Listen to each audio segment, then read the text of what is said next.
ధర్మస్థలిలో ఎంతో మందిని నేను పాతి పెట్టేశాను.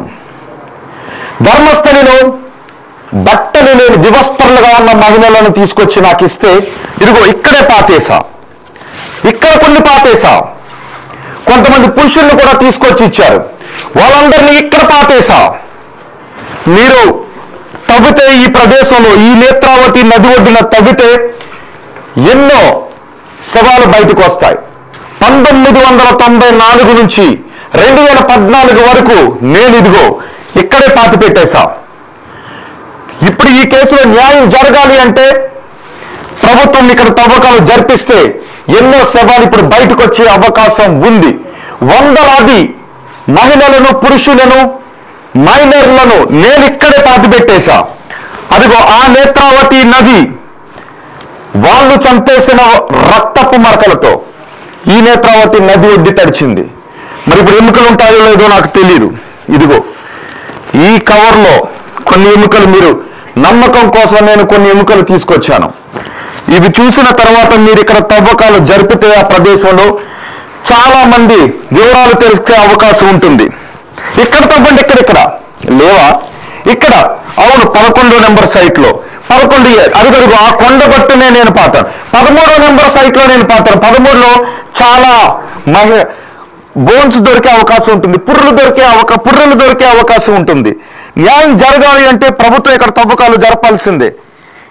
నాకు బాగా గుర్తుంది, నేను ఈ విషయాన్ని బయట ప్రపంచానికి చెబుదామని అనుకుంటే నన్ను కూడా చంపేస్తానని అన్నారు. ప్రాణ భయంతో నేను వాళ్ళు చెప్పినట్టే చేశాను. ఈ చేతులతో వాళ్ళు తీసుకొచ్చి ఇచ్చిన బాడీస్ని ఇదిగో ఇక్కడే పాతేశాను. వాళ్ళని క్రూరంగా చంపేశారు, అఘాయిత్యాలు చేసి చంపేశారు. వాళ్ళ ఒంటిపైన ఎన్నో గాయాలున్నాయి. ఆ గాయాలు చూసి నా మనసు చలించిపోయింది. నేను ఈ విషయాన్ని ప్రభుత్వానికి చెప్పాలని అనుకున్నాను, కానీ ఆ విషయం చెబితే నన్ను చంపేస్తానని బెదిరించడంతో నేను చెప్పలేకపోతే, ఇక్కడ తవ్వండి, దొరుకుతాయి, ఖచ్చితంగా ఇక్కడ దొరుకుతాయి, ఇదిగో ఈ గోత్రలో దొరకవచ్చు, ఈ సైట్ నెంబర్లో దొరకవచ్చు, ఇక్కడ తవ్వండి అని చెప్పిన ఆ ముసుగు వీరుడి మాటలు విని సిట్ని వేసింది కర్ణాటక ప్రభుత్వం. మరి ఇప్పుడు అక్కడ తవ్వకాలు జరుగుతూ ఉన్నాయి. కేవలం ఇప్పటి వరకు ఒక 5 బాడీస్ మాత్రమే దొరికాయి. ఇప్పుడు ధర్మస్థలి కేసులో ఏం జరగబోతోంది? ధర్మస్థలి కేసు క్లోజ్ అయిపోతుందా? లేదు, అక్కడ ఎంతో మందిని చిత్రహింసలకు గురి చేసి వందలాది మందిని చంపేశారు అని ఆ పారిశుద్ధ్య కార్మికుడు చెబుతున్న మాటల్ని ఇప్పటికీ చాలా మంది నమ్ముతూ ఉన్నారు. ఇలాంటి ముసుగులో మనకి కనిపిస్తున్న ఆ పారిశుద్ధ్య కార్మికుడు చెబుతున్న మాటల్ని చాలా మంది నమ్ముతూ ఉన్నారు. ఈ ముసుగులోనే, ఇలాంటి ముసుగులోనే అతను అక్కడ మనకి కనిపిస్తూ ఉన్నాడు. వారం రోజుల నుంచి అక్కడ తవ్వకాలు జరుగుతూ ఉన్నాయి. 1 నుంచి 6వ సైట్ వరకు దొరకలేదు. 6వ సైట్లో మాత్రం ఒక పుర్రె దొరికింది. అంతేకాదు అక్కడ ఒక పాన్ కార్డు దొరికింది.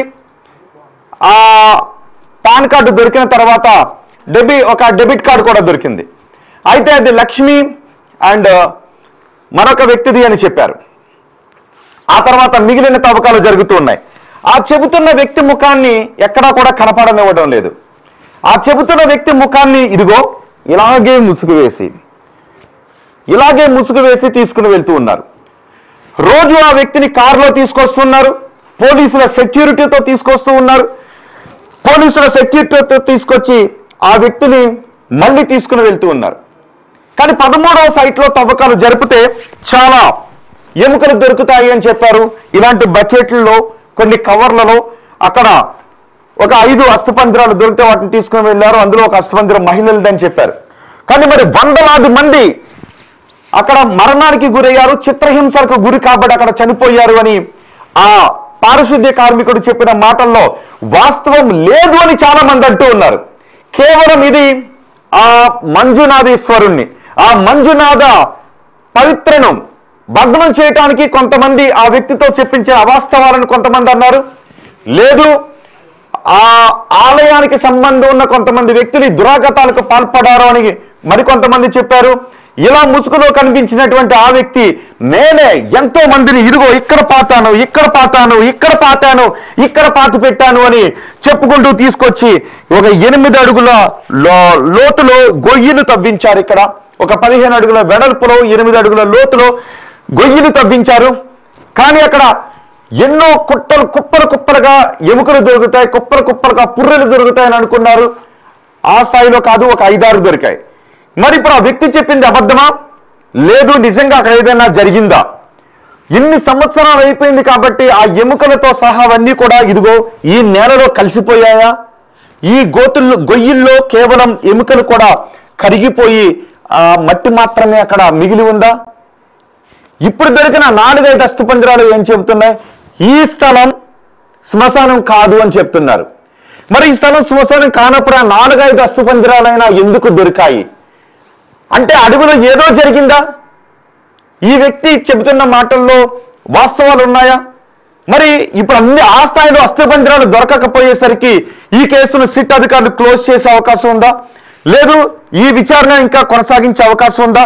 ఈ మట్టి నమూనాలను కూడా తీసుకుని వెళ్ళి ఈ మట్టి నమూనాలను కూడా ఫోరెన్సిక్ ల్యాబ్లో పరిశోధనలు జరిపి ఈ మట్టిలో చాలా మంది మానవులను పాతిపెట్టిన ఆ కారణంగా ఈ మట్టిలో కలిసిపోయాయని ఆ ఫోరెన్సిక్ ల్యాబ్లో ఏదైనా తేలే అవకాశం ఉందా?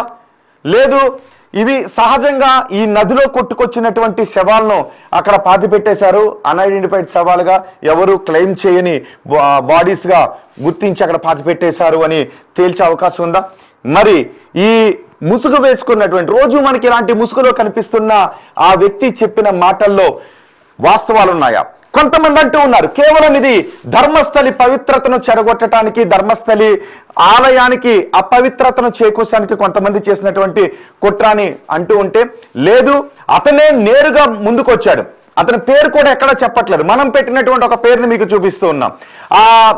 ఆ వ్యక్తి చేత కొంతమంది చెప్పిస్తున్నారు అంటే లేదు. అదిగో చూడండి ఒకసారి, అదిగో ఆ బకెట్ లో మీకు కనిపిస్తుంది కదా, అక్కడ బకెట్ లో కనిపిస్తుంది కదా, ఆ బకెట్ లో ఒక పుర్రె కూడా మనకి కనిపించింది. ఆ బకెట్ లో కొన్ని పుర్రెలను అందులో పెట్టారు, ఆ కవర్ లో కొన్ని ఎముకలను తీసుకుని వెళ్ళారు. మరి ఇన్ని రోజుల తవ్వకాల్లో ఆ స్థాయిలో ఎముకలు దొరకలేదు, కానీ కొన్ని ఎముకలు దొరికాయి. మరి ఇవి ఆ నదిలో కొట్టుకొచ్చినటువంటి బాడీస్ ని, దేహాలను అక్కడ పాతి పెట్టడం ద్వారా ఉన్నటువంటి ఎముకలని చెప్తారా, లేదు చిత్రహింసలకు గురి కాబడి చనిపోబడిన వాళ్ళ ఎముకలని చెప్తారా?